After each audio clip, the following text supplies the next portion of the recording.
আপু, আপু, আমি তোমাকে সারা বাড়ি খুঁজে বেড়াচ্ছি, তুমি এখানে এসে বসে আছো। আপু, কি হয়েছে তোমার? আপু, মন খারাপ কেন? ও আচ্ছা, একা একা এত বড় বাড়িতে তোমার ভালো লাগে না। আচ্ছা, তাহলে আমি কি করব? আচ্ছা, বুঝতে পারছি, একটা সুন্দর ভাবি আনতে হবে, তাই তো? আচ্ছা ঠিক আছে আপু, শোনো, আমি একজনকে অনেক পছন্দ করি, তাকে একদিন বাসায় নিয়ে আসি। আগে তুমি দেখো, যদি তোমার পছন্দ হয় তাহলে আমি তাকে বিয়ে করব। ঠিক আছে? তুমি এবার খুশি তো? আচ্ছা আপু, ঠিক আছে, আমি একটু বাজারে যাচ্ছি, তুমি এখন তাহলে বাসায় যাও।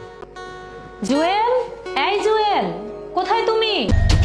এই মেয়ে, তুমি কে? আর জুয়েল কোথায়? কি ব্যাপার, তুমি কথা বলছো না যে? তুমি কি এই বাসার কাজের মেয়ে?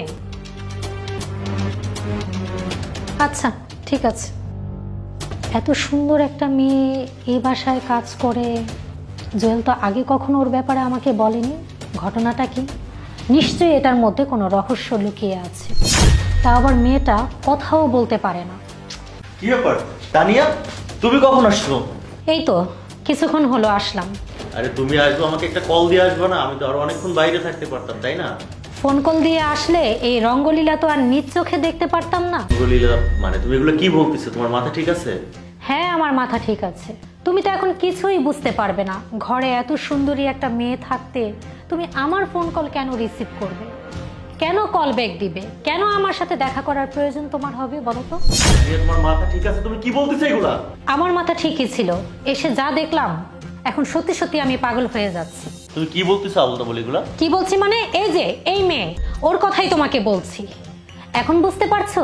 এত সুন্দরী একটা মেয়ে তোমার সামনে দাঁড়িয়ে, সে কথাও বলতে পারে না, তোমার বাসায় কাজের জন্য রেখেছো, 24 ঘন্টা তোমার এখানে থাকে।